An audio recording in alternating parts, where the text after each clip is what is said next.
Good evening, everyone. Welcome back to the Blind Press YouTube channel. And it is Sunday, which means it's time for the blind and the special. But it's just me tonight because the special is exhausted. Because he spent 5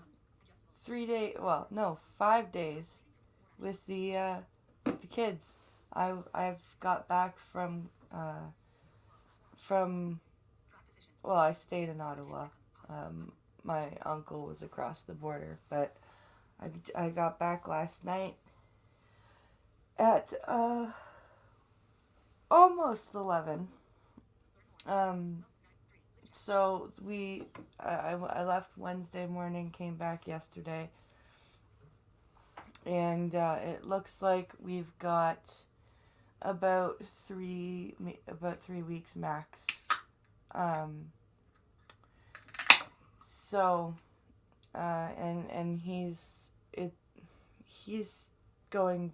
it's progressing very quickly. Thursday he was talking more. His nickname for me is Brat, and on Thursday he was like, "Hey, Brat," and but Friday and Saturday I didn't get any "Hey, Brat" or anything like that.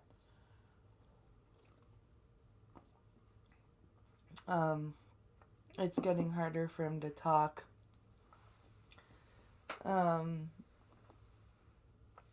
So that's another reason that's happening. Hey, Blake. So yeah, we've got that's happening. There is a silver lining though. Him and his like my aunt, they actually got married on Thursday, so that was really awesome.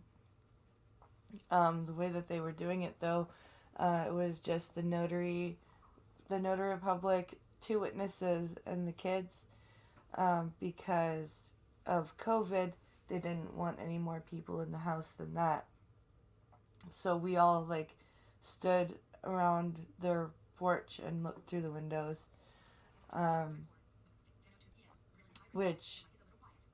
Is my mic quiet? Hold on.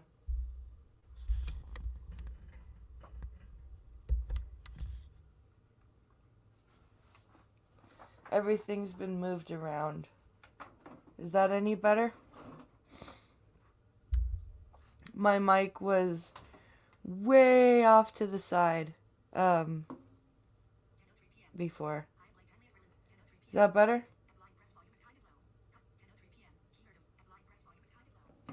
Any better than that?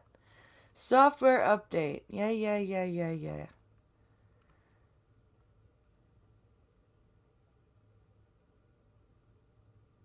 Fine. Yeah, I've got to update my computer. So, yeah, they got married, and that was really nice to watch over through the windows. It was really cool. And then as an honor to my mom and I, he wore, because we're Scottish, so he wore our family's tartan. So that was kind of a cool way that he brought our family into, because him and my mom are like foster siblings. They're not blood related, but that was his way of bringing my mom and I into the ceremony, which is really cool.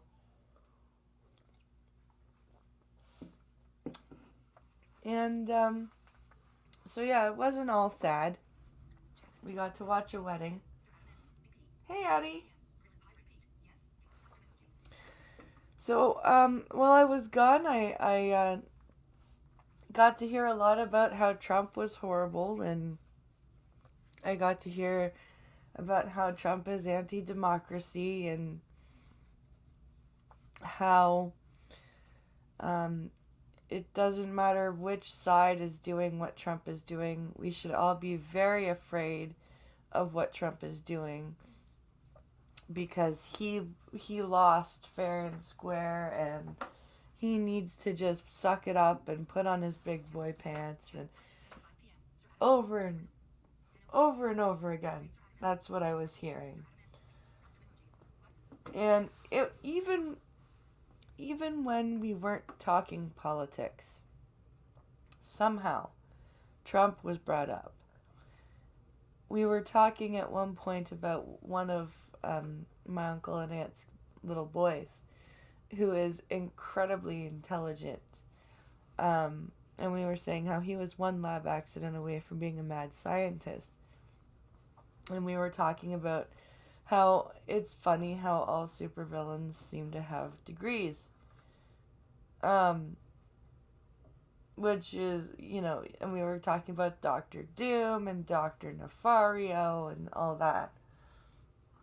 And then the family friend that we were staying with was Donald Trump. And I'm like, we weren't even talking about politics.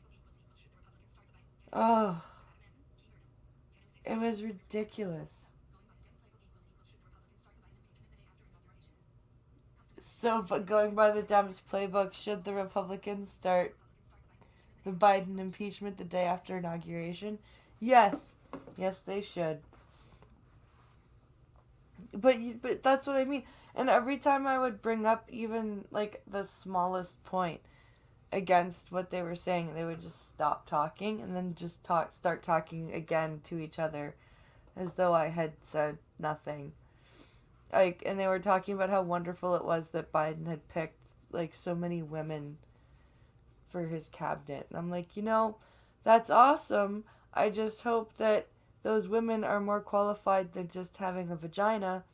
And, they actually have, an education / work experience / both behind them. and again, it was silence, because it's like I don't care if there's all women in the cabinet. If they're all there just because they're women, I don't want them there. I want them there because they're qualified. Like, if I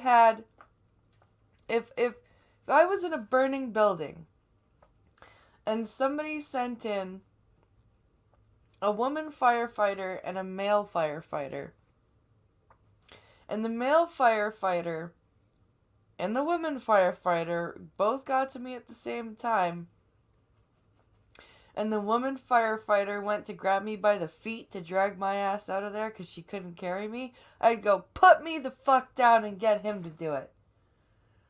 I don't care that we're burning around here. Just, I'm gonna stop you right now. Put me the fuck down. Let the guy carry me. And I'm a woman. Ugh. Hey, Costin. Hi, Selecta Boy. It worked so well for Trudeau.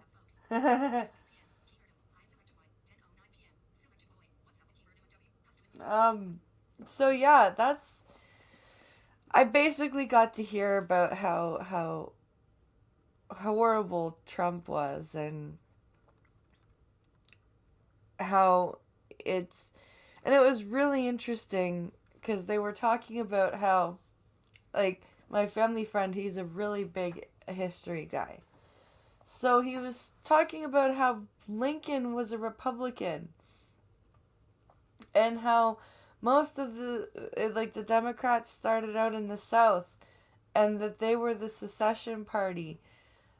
And I'm like, you're almost there. You're almost there, I'm thinking to myself. And then he goes, but then the Republicans switched and turned into this bastion of conservatism, and I was just like, no. That evil Trump with his 5 Middle East peace deals. Oh, but don't you know? That was just because that would benefit him. That had nothing to do with actually brokering peace in the Middle East. That was to benefit his business dealings.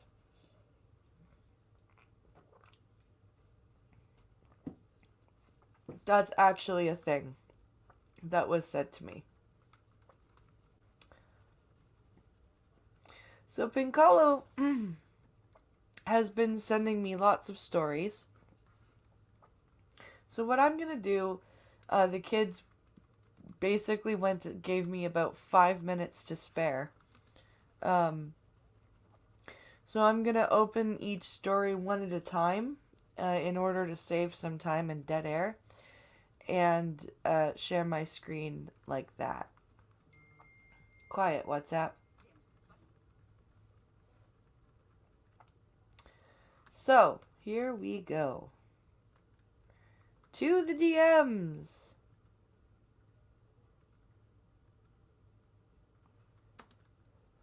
So there is lots here from Pinkalo, and there is tons from Gunfox. So there is, I'm covered for the coffee stream tomorrow. I'm covered for many things here. Here we go. This is going to be the first story that we have here. All right.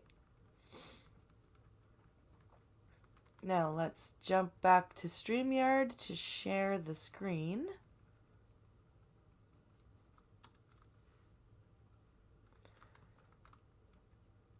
All right, share screen.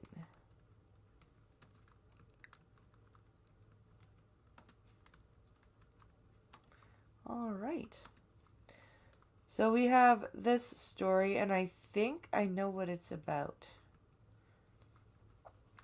I think it's about the guy who drove the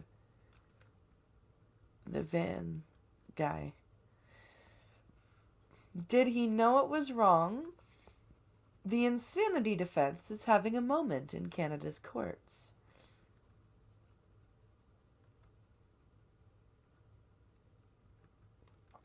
Because the NCR verdict results in no jail time or no jail sentence, and the impression no crime has been committed, it has become one of the most politicized aspects of criminal law.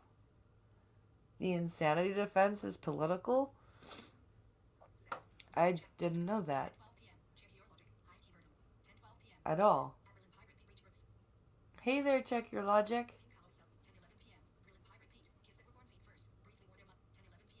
Let's see.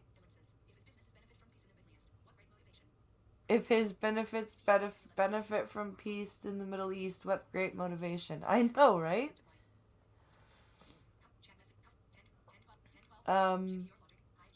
Let's see.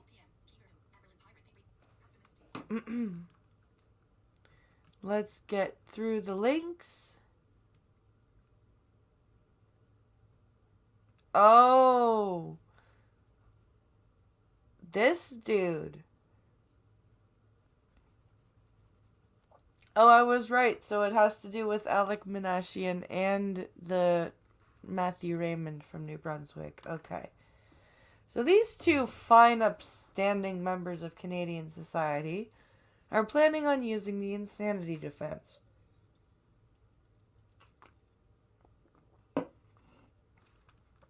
Rarely used, and even more rarely used successfully, the insanity defense is having a high-profile moment in Canada. You are currently on a text element. Defendants in 2 major cases of mass homicide are seeking a verdict of not criminally responsible by reason of a mental disorder. ANP YouTube video. Alec Minash and Up. In effect, they admit the actions but not the crimes. As counsel in such cases often say, this is not a whodunit. Rather, trials about this unusual verdict are usually contests of expert witness psychiatrists.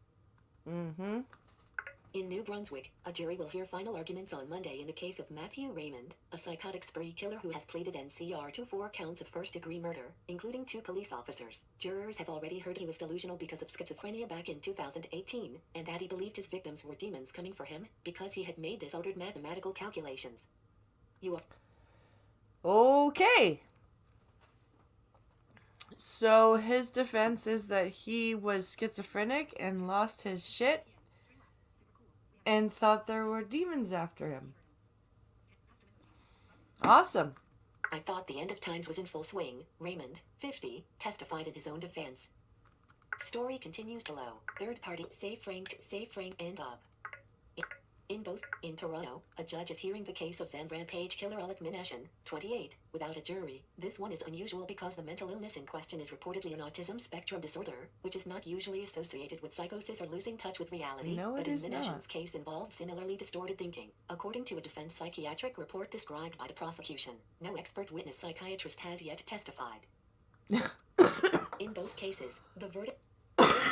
No expert witness has testified, huh?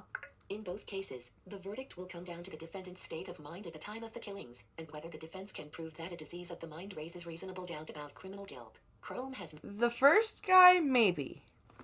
The first guy might be able to get it. I don't think that the Van asshole is or should get it. Heading level 2. More on link. Ontario man refused to accept he was mentally ill. Next item in carrot. Is that the article? Is that the whole thing? That sucks. Let me check. Oh, no, it's not. Okay, good. Good. All right, let's carry on here. The premise for this law is that people who are punished for crimes in Canada must have known what they did was wrong, or should have known, or at the very least could have known, had they considered it. If mental illness left them unable to have this moral insight, or to appreciate what they were doing in the first place, then they are simply not guilty under the law. It is spelled out in the criminal code. No person is criminally responsible for an act committed or an omission made while suffering from a mental disorder that render the person incapable of appreciating the nature and quality of the act or omission or of knowing that it was wrong. That's why I'm wondering where the Manassian guy gets his idea that he could plead insanity. I don't think that's gonna fly. I hope it doesn't fly. I really hope that it doesn't fly, because that would be absolutely ridiculous for it to fly. Story continues below. Third party, save for and up. Third party, the Fredericton jury and the Toronto judge are therefore faced with a psychological question, even philosophical, but it is not open-ended or vague. It is a precise question of fact, about some person's thoughts at some specific time. Did he appreciate the nature and quality of what he was doing? Did he know it was wrong? Yes, for the Toronto man, I think. Deciding this mental state is different than deciding whether someone is fit to stand trial, which requires the ability to follow proceedings, understand their consequences, and instruct counsel. Many people who are severely mentally ill are still fit to stand trial, and those who are found unfit often become fit with forced treatment, allowing their prosecutions to continue. As in the 2015 Toronto stabbing death of Rosemary Jr. in the Underground Path. In the case, the killer, Rohini Bisizar, was eventually found fit to be tried in 2018, and her not criminally responsible verdict followed soon after. She had schizophrenia, which often responds well to treatment, and this year she was allowed to start living outside a secure hospital in supervised accommodation. People protest in 2015 against further freedoms for Vince Lee, who beheaded Tim McLean on a bus in 2000. Oh, Lee that was found guy. not criminally responsible at his trial. Photo by Chris Percalo. This was the most famous. A disease of the mind that renders a person incapable of knowing an act is wrong is also different from the mental disturbance that can support a finding of infanticide, rather than murder, for mothers who kill their newborns. That disturbance is a looser concept, and the Supreme Court has ruled it has no formal or technical definition. It means just what it says, and does not require a professionally diagnosed psychiatric disorder. I didn't know that, actually. I thought that the infanticide ruling was caused by the not criminally responsible verdict. Interesting. I did not know that. Story continue. Third party ad content. Save frame container. And up. Third. It is a high hurdle for. And up. It is a high hurdle for defense lawyers to clear, but because the NCR verdict results in no jail sentence, and the impression that no crime has been committed, it has also become one of the most politicized aspects of criminal law. How has it become politicized, though? Like, unless the media politicizes it, I don't understand how this verdict has become political.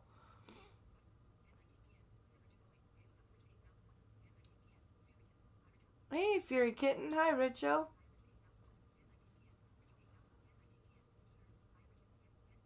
Um, yeah, I don't understand the politicization of that verdict.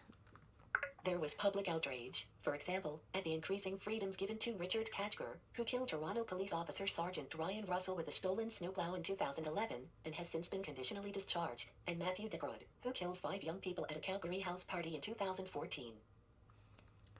But those guys weren't political figure like those weren't political killings. How is this politicizing it? For surviving victims and their allies, NCR can seem an unsatisfying verdict, as if the defendant found a convenient excuse, even a get-out-of-jail-free card. The most outrageous cases often prompt concerns about malingering or faking symptoms. These cases sometimes also tap a deeper cultural vein of skepticism about psychiatric diagnosis, even doubt about the reality of mental illness. You are Okay, but that's still not politicizing anything.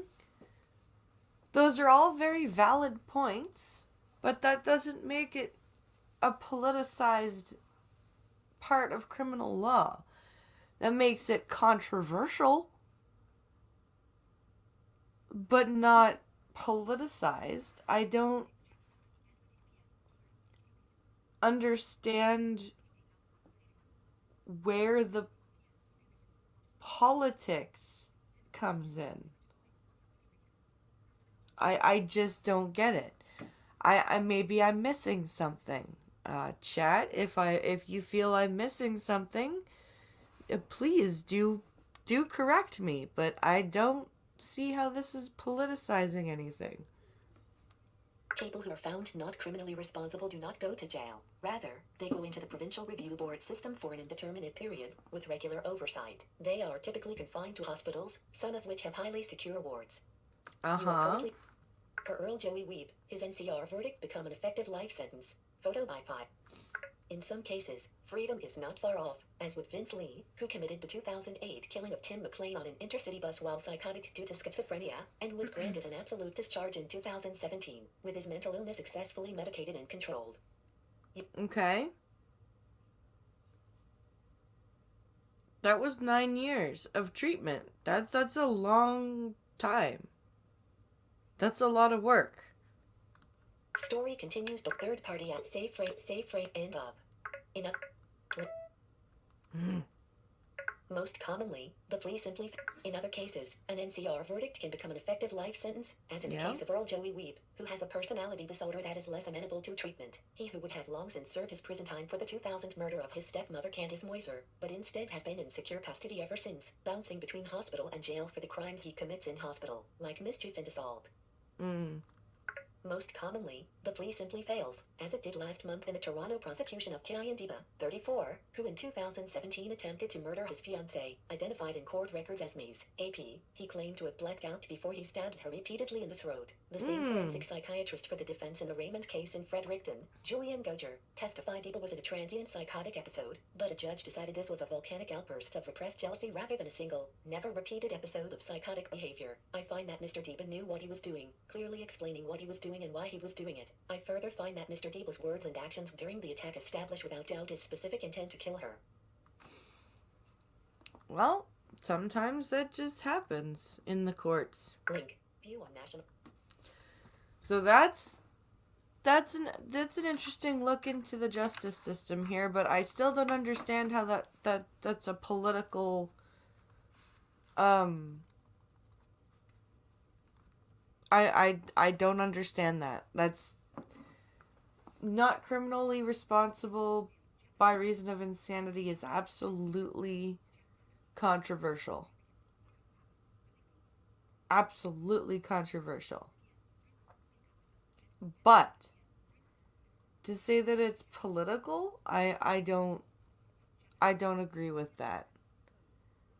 I really don't. I don't see how you could say that that's a politicized part of criminal law. Okay, what is the next story? Next story, please. Oh, here's a story I kind of wish Pincolo was here for. But he is super tired. He's like passing out in his chair. Poor guy. Okay. So this is about the Azerbaijan Armenia conflict. Let's see here. Share screen, please.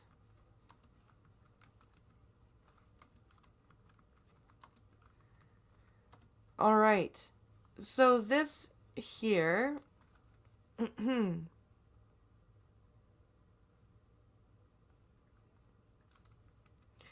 So this says Azerbaijan says it will protect churches in areas due to be handed over by Armenia.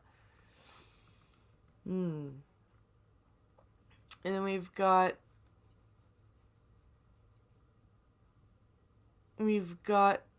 this is really sad. So we've got a loaded bus of like a 9th century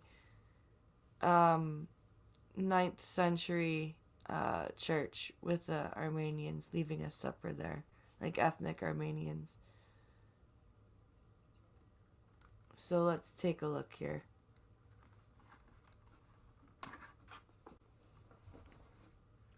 Moscow, Azerbaijan on Sunday postponed taking control of a territory ceded by Armenian forces in a ceasefire agreement, but denounced civilians leaving the area for burning houses and committing what it called ecological terror.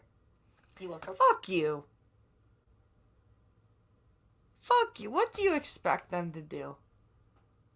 They're being forced to leave their homes in order to stop war. And you expect them not to burn their shit down? Like, really? Are you kidding me? The ceasefire ended 6 weeks of intense fighting between Azerbaijan and Armenia over the Nagorno-Karabakh region and territories outside its formal borders that had been under the control of Armenian forces since 1994. The agreement calls for Azerbaijan to take control of the outlying territories. The first, Kalbajor, was to be turned over on Sunday. But Azerbaijan agreed to delay the takeover until November 25th after a request from Armenia. Azerbaijani presidential aide Hikmet Hajiliyev said worsening weather conditions made the withdrawal of Armenian forces and civilians difficult along the single road through mountainous territory that connects Kalbajor with Armenia. After the agreement was announced early Tuesday, many distraught residents preparing to evacuate set their houses ablaze to make them unusable to Azerbaijanis who would move in. I'd do the same thing. If I was being forced to move out of my home, if it was either send my sons and my husband off to war or leave, I'd be like, fine, I'll leave. Have fun living in the pile of ashes that I'll be leaving behind for you. I would do the exact same thing. Armenians are damaging the environment and civilian objects. Environmental damage, ecological terror must be prevented, Hajiliyev said. Sorry, there's their houses. Prior to a separatist war that ended in 1994, Kalbajor was populated almost exclusively by Azerbaijanis, but the territory then came under Armenian control and Armenians moved in. Azerbaijan deemed their presence illegal. The placement and settlement of the Armenian population in the occupied territory of the Kalbajor region was illegal. All illegal settlements there must be evicted, Hajiliyev said. The imminent renewal of Azerbaijani control raised wide concerns about the fate of Armenian cultural and religious sites, particularly Dadivang, a noted Armenian Apostolic Church monastery that dates back to the 9th century. Wow. Azerbaijani President Ilham Aliyev assured Russian President Vladimir Putin, who negotiated the ceasefire and is sending about 2,000 peacekeeping troops, that Christian churches would be protected. They better be. Christians of Azerbaijan will have access to these churches, Aliyev's office said in statement Sunday. Oh, yeah. No, of course you don't want the churches destroyed because you're going to use them. Azerbaijan is about 95% Muslim and Armenia is overwhelmingly Christian. Azerbaijan accuses Armenians of desecrating Muslim sites during their decades of control of Nagorno-Karabakh and surrounding territories, including housing livestock in mosques. Nagorno-Karabakh was an autonomous republic of Azerbaijan during the Soviet period. A movement to join with Armenia arose in the late Soviet years, and after the Soviet Union collapsed, a war erupted in which an estimated 30,000 died and hundreds of thousands of people were displaced. Of course. Because, nobody can do anything without fighting. Sporadic clashes erupted after the war ended in 1994, and international mediators unsuccessfully sought for a resolution of the dispute. Full-scale fighting flared anew on September 27. Azerbaijan made significant advances and a week ago announced that it had seized the strategically critical city of Shusha. The ceasefire agreement came 2 days later. Armenia says 1,434 servicemen died in this year's fighting, but civilian casualties are unclear. Azerbaijan hasn't stated its losses.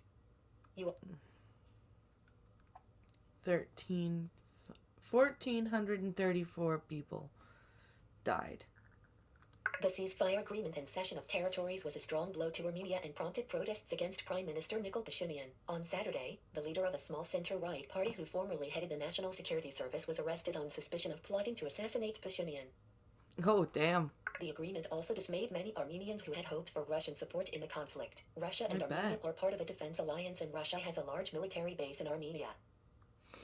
I was gonna say, doesn't Russia have a base there? Our nation has lost everything, our heritage, everything. We have nothing left. I can't say anything. I'm only begging Russian people to help us, so that at least others can have a better life in our own land, said Seda Gabrielian, a weeping mourner at the Sunday burial of a Nagorno-Karabakh soldier in Stepanakert, the regional capital. Chrome has new... It's really sad. Aida Sultanova in London, Avit Demoyurian in Yerevan, Armenia, and Kostyamanenkov in Stepanakert contributed to this report. That's really sad. And unnecessary. It's just sad and unnecessary is what it is.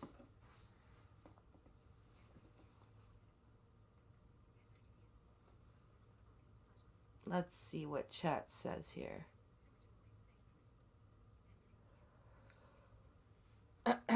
Let's see here. That is horrible.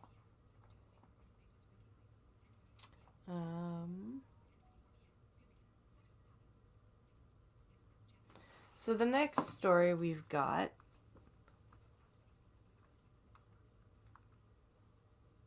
is... What?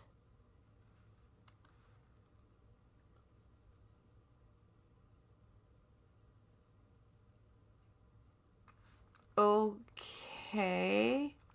This is weird. This is from Adweek.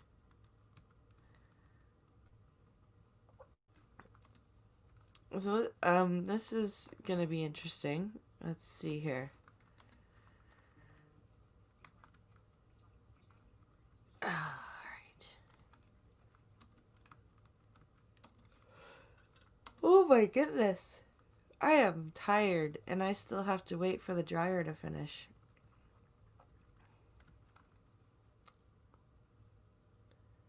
Okay.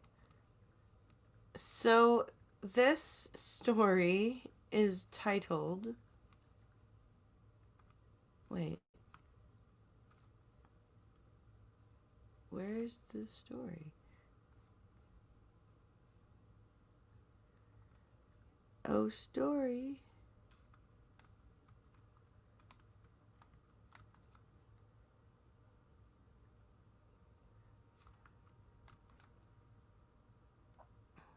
There it is. Okay. Ocean Spray joins the viral dreams meme and surprises TikToker with a cranberry red truck. Ugh.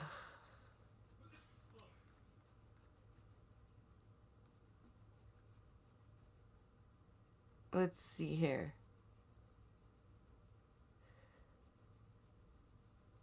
So, let's see here. Let's take a look at this stuff here. When Nathan Apodak was viral. Link. TikTok first began circulating on the internet a little over a week ago, the pure joy of it captivated audiences. You are currently in a year when good news is hard to come by. Apodaca skateboard cruised down the street while sipping on a bottle of Ocean Spray Cran, Raspberry and singing along to the hypnotizing tune of Fleetwood Mac's Dreams was exactly the vibe we were all craving. It felt like an escape, and the entire internet wanted in. I have not seen this video. Link. At 420 Dogface 208. Morning Vibe. Link. Number 420 Soul Jazz. Link. Number link. Number Cloud link. Where's the link, video? Link. Number P Soup. Link.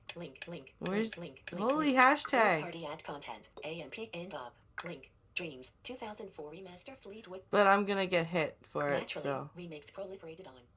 Link. TikTok. Snowballing into one of the purest memes of the year. Eventually, the trend made its way into the feeds of notable figures like the Chrome has new link. Democratic candidate for governor of Montana. Of course. Mick Fleetwood himself, who joined TikTok solely to participate in President and CEO of Ocean Spray Tom Hayes. Link. At Mick Fleetwood. You are at 420 Dogface 208. Link. Number Dreams. Link. And link. hashtags and blah blah blah. We are just delighted that Nathan Apodaca has put a spotlight on our superfruit, said Hayes, speaking on behalf of the more than 700 cranberry farmers who make up Ocean Spray's agricultural cooperative. Nathan's video has brought us all such joy, particularly during a challenging year. See, TikTok isn't all asses and dumb chicks. Link. Did we just become best friends? At Mick Fleetwood at 420 Dogface 200. Link. At Tom Hayes 600. Did we link? Dreams. 2000 link. Some on social media have noted.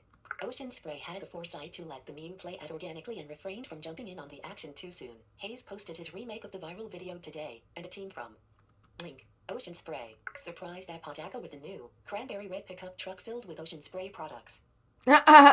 We wanted to gift Nathan with something of importance to him, something we knew he needed, said Hayes. We can't wait to see him driving it around as he listens to his tunes. He needs a truck full of Ocean Spray products? I guess.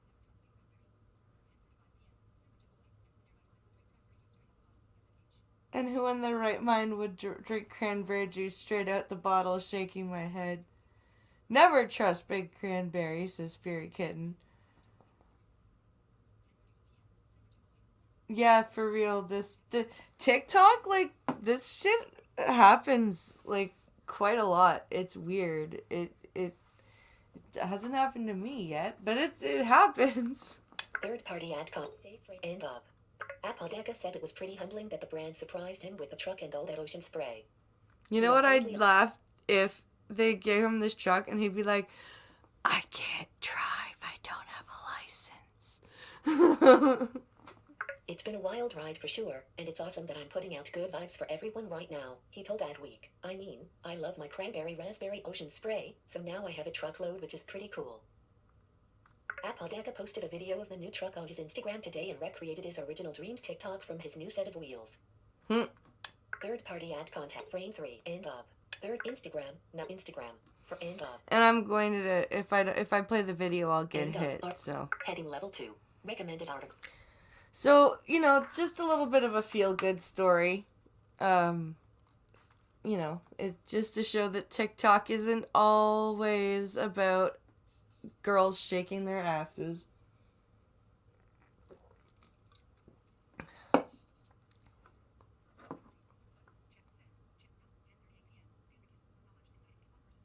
How much cystitis can one person have?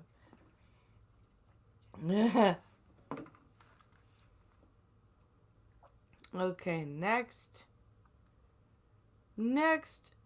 story. I have a feeling some of these are going to be reused for... I'm going to have some of these to read tomorrow, I think. Okay. Here's an opinion piece from Brian Lilly of the Toronto Sun.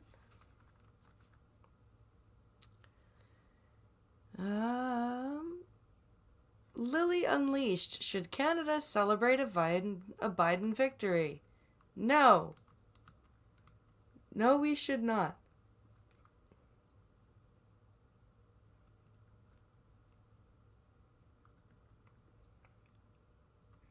And we have a video of this. Now, will I get hit for watching this? How long is this?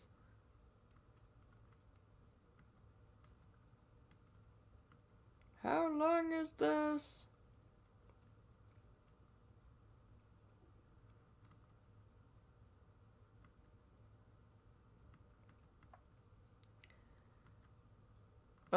Let's take a listen here.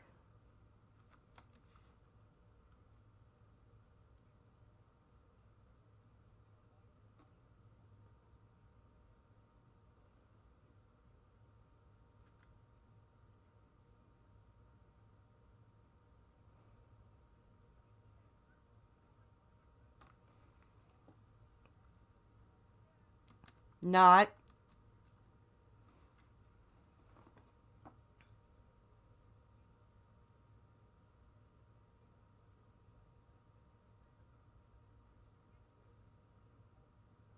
Yep, always.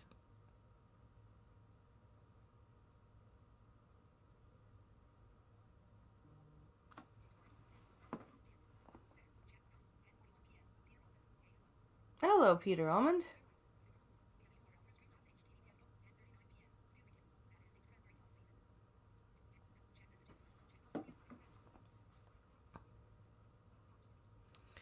Well, especially for Alberta. I keep seeing stupid things that say Alberta could actually benefit from a Biden presidency. I'm like, how? How exactly could they benefit?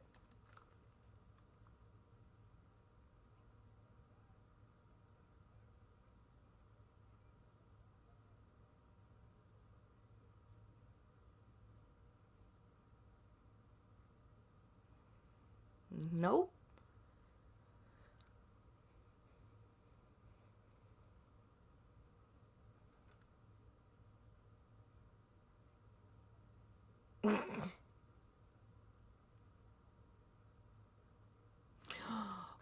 But nothing happened before 2016. Lily, don't you know that? 2016 was the Big Bang year. Nothing happened before then.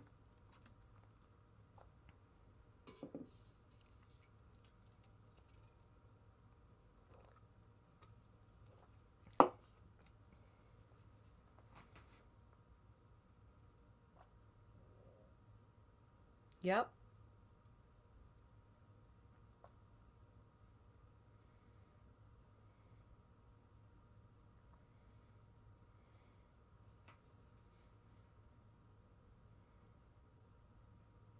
Yep. Yep.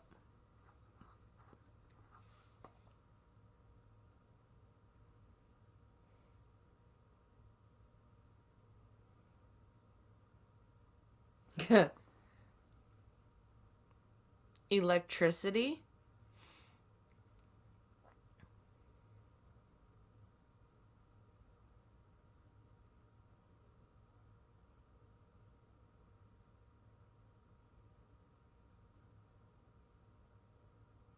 Yep.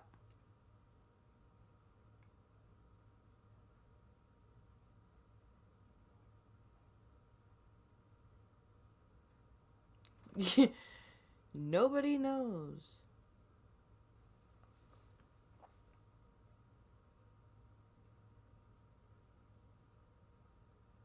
Yep.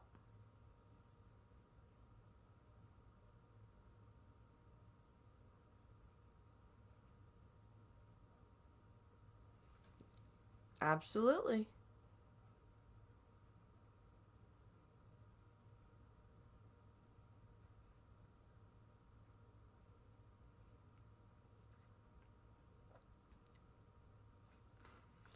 But if Trump said that, which he has,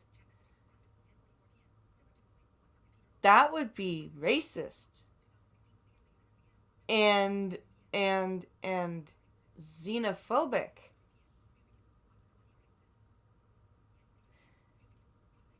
The article is what the video is. It's text of what the video is.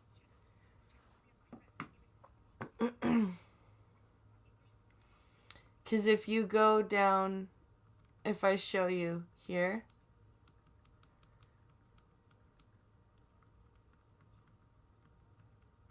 Oh, it's not even showing. No, it's just the video. There is no article.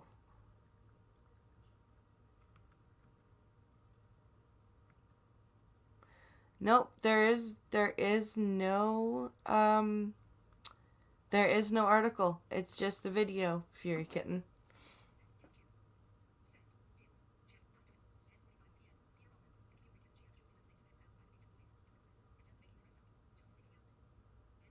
Wait. Was the video not sharing the audio properly?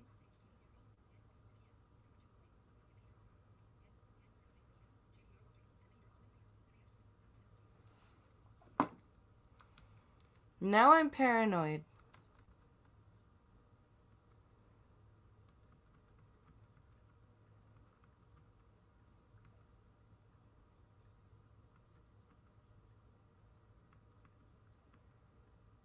Now I'm paranoid.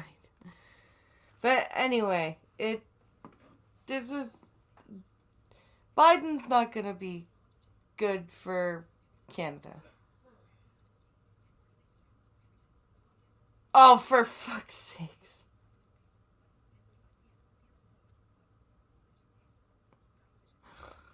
I clicked the share audio button. Why wasn't it sharing audio? That's frustrating. Anyway, it was basically saying that Biden was part of the Obama administration, which was very protectionist, which is true, and that Canada should not necessarily celebrate a Biden victory because, it always, everyone, up here is always, oh, Democrats good, Republicans bad. And it's true. It's true. There are a lot of people up here that do that. And it's like they don't quite understand the history behind everything. So this is just something weird that Pink Hollow sent me. It's called Odds and Ends. It's again from, I believe, the Toronto Sun. And this is actually text, so you'll be able to read what I'm looking at here.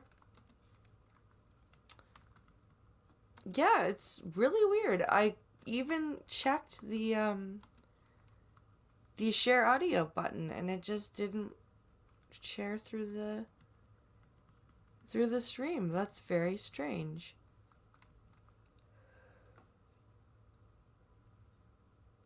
Okay. Odds and ends. Cat poop, coffee, and other offbeat offerings. No thank you.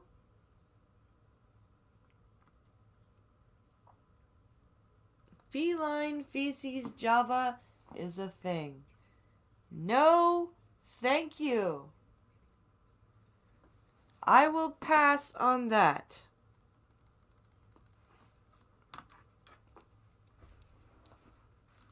Feline feces Java is a thing. The best part of waking up is cat poop in your cup. You heading level 2. Distro scale. Advertisement. That's likely not the jingle one would want to hear in a coffee ad, but cat pooped coffee might soon be a thing. Nope. A company pitched the concept of Java made from beans pooped out by cats at this year's edition of the China International Import Expo, according to link 6th Tone. Toxoplasmosis in my coffee. A small exhibit booth with reps from East Timor showcased what was considered the most expensive coffee at the show.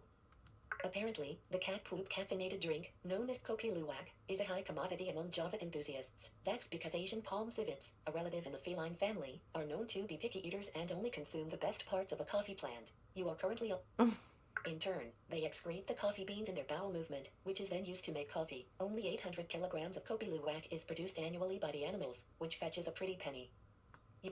No thank you. Story continues. I like coffee, but not that much. Third party ad frame 1. Frame 1. End up. Third party ad A&P strep throat is becoming end up button. While highly coveted, Kopi Luwak strep throat is A&P YouTube video. Where's strep the end up button. While highly coveted, Kopi Luwak has been met with mixed reviews, shunned by animal rights organizations while accepted in many Southeast Asian countries. I bet it's been shunned by animal rights organizations. You're being so mean to the cat. Double the tickets. D. Link. Admin.pa. Double the winnings. If you have two identical lottery tickets for a man from Boron, if you double the winnings. Link. Double the tickets, double the winnings. If you have two identical lottery tickets, you would have a better chance of winning the ultimate jackpot, right? I would think so. For a man from Boronia, Victoria in Australia, the two tickets netted him more than $1.5 million after the accidental purchases. That's not fair. The unnamed man told the lot that he plays. Link. Tats Lotto. Online every week. After mistakenly purchasing the same lottery ticket twice, the man said he decided to play again after this past Saturday's drawing. He cheated. He ended up winning 6 second-place draws totaling $1,537,439. It's the best mistake ever. I'd be happy to make a few more mistakes like this one, the man said. You didn't make a mistake. You saw you bought the same ticket and you went, I wonder if I could get away with playing it twice. That's not a mistake. Someone must have a lot of time on their hands to make cat feces coffee. I know.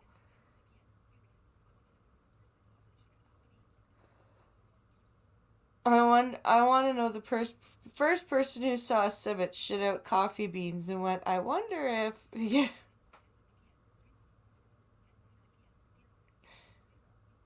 Cat shit coffee? Yum? Yeah.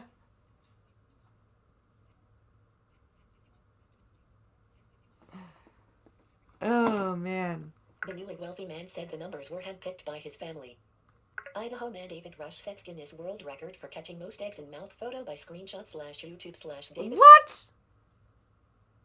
Why would you catch anything in your... Oh, my God. Excellent catch. Idaho man sets Guinness World Record. David Rush is no stranger to Guinness World Records.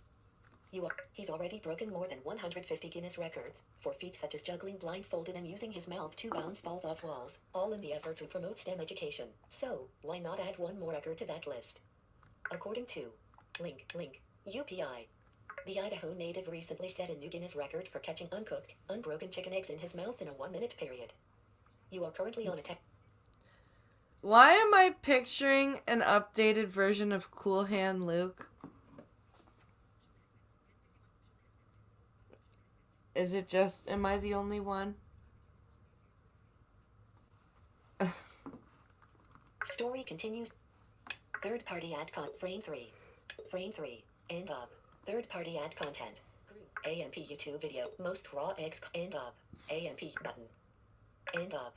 Oh, there's actually a A&P YouTube video. Group. There's actually a video? Most Can you... raw Okay, eggs let's caught in see. End up button.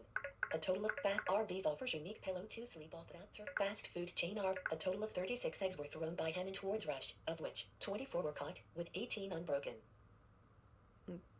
Wow. Fast food chain Arby's has a turkey-shaped pillow for sale. Photo by... No, I'm not buying a pillow from Arby's. Arby's offers unique pillow to sleep off that turkey coma. We all know the coma after a big meal is a real thing. That's why American fast food chain Arby's is offering something unique to help food lovers sleep off that meal. No, thank you. Enter the deep-fried turkey pillow. Just in time for American Thanksgiving, this turkey-shaped pillow will help people get their post-meal nap and upon placing it on their heads. You read that correctly. You place the life-size turkey on your head, just like Monica Geller did in that famous Thanksgiving episode of Friends. You are... Wait, you put the turkey on your head and then... Ugh. And let me get... I wouldn't be surprised if it smelled like Arby's, too. According to Link, Arby's. Its unpatented deep-fried turkey pillow is part stylish sleep mask, part cloud, and all your new favorite pillow. Chrome has new... The instructions are simple. Eat too much deep-fried turkey from Arby's, put pillow on your head and fall asleep anywhere. That is so stupid. Unfortunately, the pillow, which retails for $59.95, sold out in a timely fashion. Holy However, you can enter shit! a link contest to win the coveted turkey pillow. $60 for a fucking turkey pillow? AMP YouTube video. Group. Face masks won't stop you from get end up. AF button. Link. View on Toronto shop. List for item. $60 for a fucking pillow. A turkey pillow that you stick on your head. That's...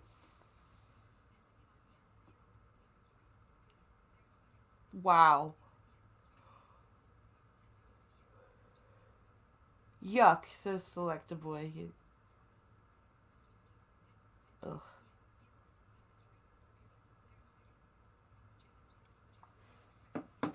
$60. That's just ridiculous. Okay, one more story, and then we'll save the rest for tomorrow's coffee stream. Because my computer's fan is getting all loud, and I have to update my computer still.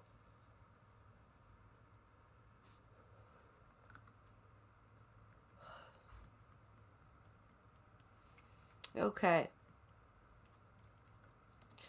Here we go.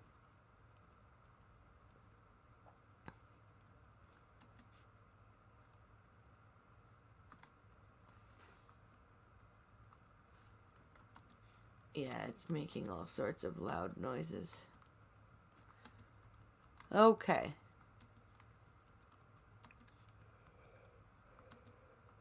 So here we go.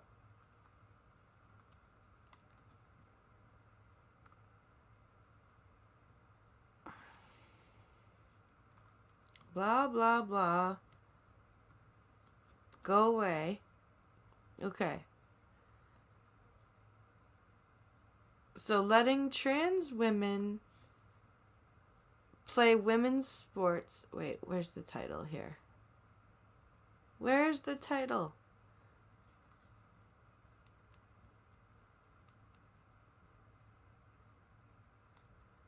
Where are we here?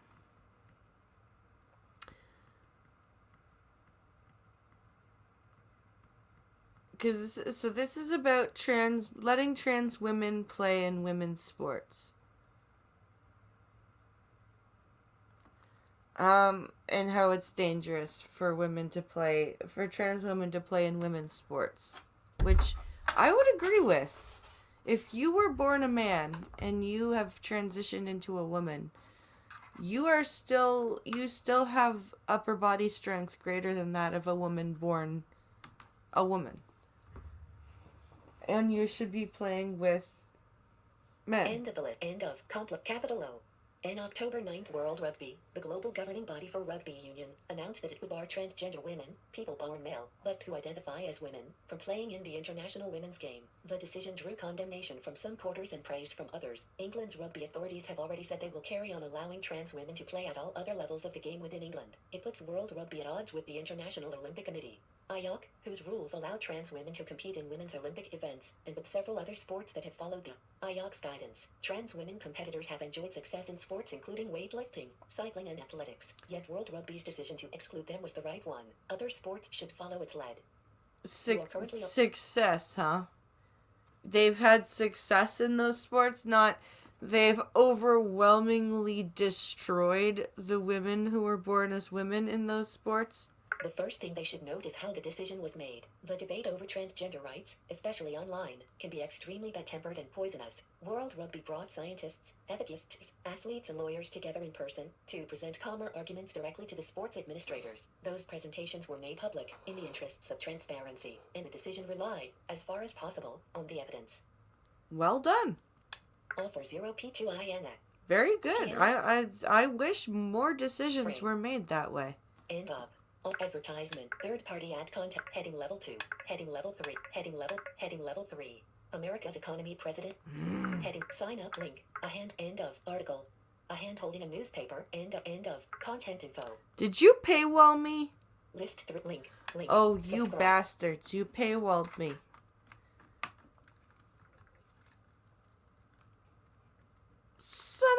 Twitch! They paywalled me! Assholes. I can't believe that. Which paper is this? The Economist. Huh. The Economist has paywalled me. Bastards. And there was that woman who started playing Aussie football. I'm sure women's rugby appreciated it. $60 for a turkey pillow, of all the things you could use $60 for. Exactly. Oh my goodness. Well, my friends, I cannot stop yawning. And I still have to run the dryer one more time. So I am going to end the stream here and use the rest of the stories that Pinkalo sent me and that Gunfox sent me for tomorrow's coffee stream, where I will be of much better energy. I do appreciate everybody for coming and watching, and I do thank you all for being so patient with me for not streaming for a week. I will be putting out a video tomorrow as well. Excuse me. Another book review will be coming out tomorrow, so keep your eyes peeled for that. And join me tomorrow at 12 p.m. Eastern, 11 a.m. Central for the coffee stream. Thank you all very much for joining me, and I hope you have a safe and great rest of your Sunday. Thanks, guys.